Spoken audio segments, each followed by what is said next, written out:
Hi everyone, I'm Alex Wong, the creator of The Story of Community, and welcome to the Epilogue.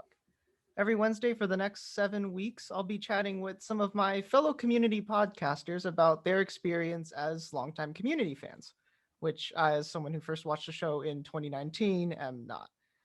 And since this is an after show, we'll mostly be talking about topics related to the episode of the week, but no promises.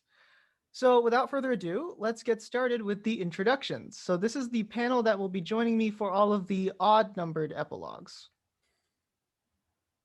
I guess I'll start. I'm Alex, the host of 6 Seasons and a Podcast. And I think I started watching this show when did it start, guys? 2010. I don't really follow this show very much. So 2009. Yeah, that sounds about right. That's when I started watching the show. This is Adam. I am a co-host of almost said 6 Seasons and Podcast. That's not my podcast. I'm a co-host come on out. of Apartment 303. And I also started watching Community as it was airing live on, there's this thing called network television. I don't know if you all remember it, but that's when I started watching it. Is network television on Netflix? It is now. Okay, cool. I'm Ed. I use they, them pronouns, and I'm the creator and co-host of the Save Greendale Committee. And yeah, I didn't start with the premiere, but I started in 2009 in the first half of season 1. And I am Kevin. I use he, him pronouns. I am from the Advanced Community Studies podcast. And I also am a 2009 starter. I believe I'm a day one watcher, but no one can prove me wrong if I'm not. So I will say I'm a day one community watcher. What was the first episode? Pilot. Oh, man. He's so good. Too quick for you. Too quick. Story checks out, guys. Today, we're talking about episode 1, 2009. Where I tell the story of the birth of community and the birth of the community fan base. So let's pick someone at random. All right, Kevin, why did you start watching Community? So in 2009, I was in my junior year of high school, and at that time I was a diehard devotee of NBC must-see comedy Thursday nights. So like The Office, Scrubs had just ended, like that period of time. And I was getting ads for the show Community. There was one about like fungus growing in a water fountain. There were a few where Joel and Chevy were just like making quips back and forth at each other. And I was like, this is a show I have to watch. So I made it a part of my Thursday night lineup. That's understandable. Like when I started like first watching shows, I didn't really like actually start, I guess binging isn't the right word, but watching at a more accelerated pace than usual. The first place I turned to was like that Office, PNR, or Community 30 Rock. Just like that's the right up my alley type of stuff. But I imagine a lot of you guys were the same way, even if you weren't in that same phase of your life. What's PNR? Parks and Rec. Oh, it's that fundamental? Oh, I walked right into that. I walked right directly into it. I'll see myself out. Yeah, like a train tunnel on a mountain. Sorry, Adam, you had something very intelligent to say. That was funnier than what I was going to say. I'll allow it. Yeah, I got introduced that way by proxy. My twin brother actually was, we were, freshmen in college, something like that, and would go through and watch the entire lineup on NBC on Thursday nights. And he said, hey, there's this show. You really need to check it out. It's pretty great. And interestingly, he, it fit into that time block, but he thought, oh, Chevy Chase is in this. What could possibly go wrong? That's a good start for a TV show, right? So I have Chevy Chase and my twin brother to thank for my podcast. Yeah, I have my brother to thank for getting me into Community. But it wasn't like intentional. He didn't like go out of his way to show it to me. He was just watching it, and I stumbled upon watching Abed as Batman pulling Jeff and Pierce out of the chair fort.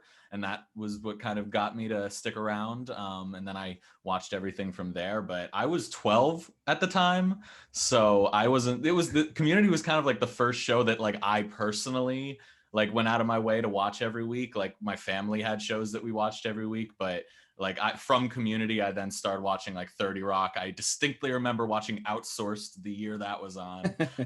I got into the NBC lineup after Community, but yeah, it was really Community that got me into watching TV. It was finding out why Community got canceled that I learned what the hell Nielsen ratings were and like why they didn't work anymore and all that stuff. And yeah, so my education on TV was through Community. I was worried for a second there, Ed. You were Nielsen going to say ratings next that my episode. brother got you involved in the show too. Your brother? Really strange. Yeah, that would be crazy. Well, look, I have something to announce. I don't actually.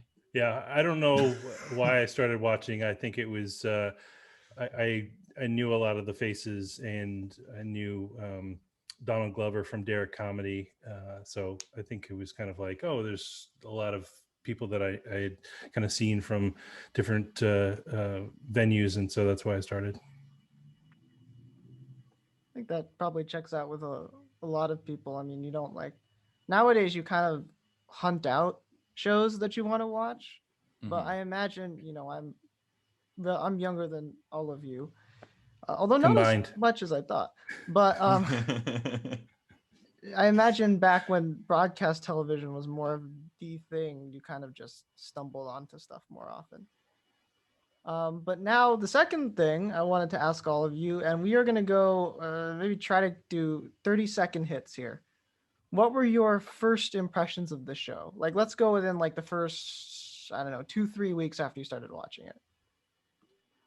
I can start because I kind of already gave a bit of mine. Like that scene with Abed as Batman in the Halloween episode was completely what got me. And I like the run after that. I mean, I'm just a huge fan of the first half of season 1. I think like a lot of people say it takes a while to get its footing. I kind of feel like it nailed it from the start. And I just think the banter and the dialogue in the first season is so good. So like it just, you know, it had me right away. I mean, I was all in from the get-go. Yeah, I totally agree. A lot of people aren't strong on the pilot, but I think the pilot is you can see elements of the pilot in every bottle episode, every moment they're sitting around the table. I mean, it gets better. They definitely improve, and that's the beauty of it. It ages well, but I think that from that first episode, I was like, oh, this is nothing like I've ever seen.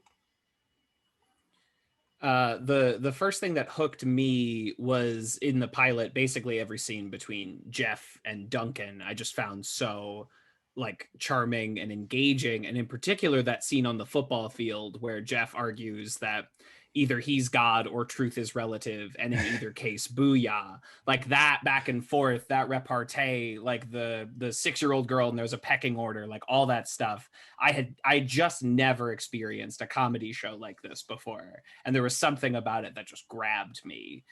So I was fully in from like, I don't know, 10 minutes into the pilot, I guess.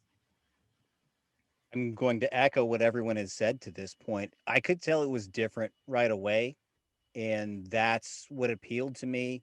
Like Ed had mentioned, I remember the Dia de los Muertos episode was the first one that I really, latched onto.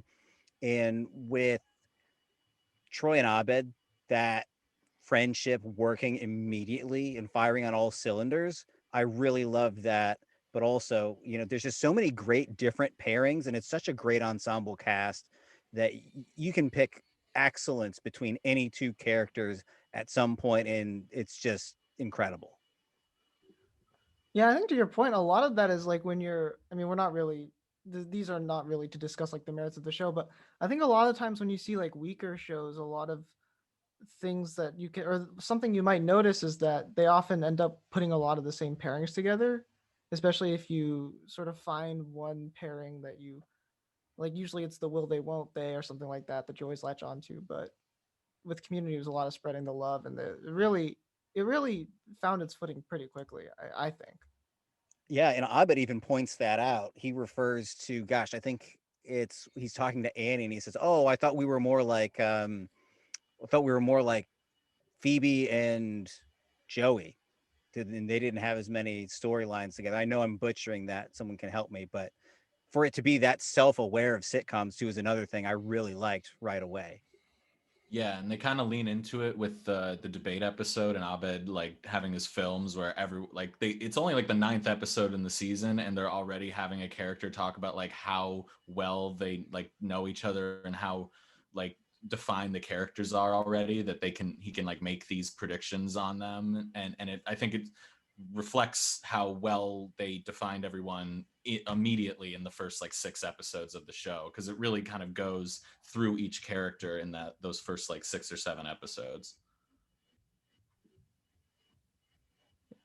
All right.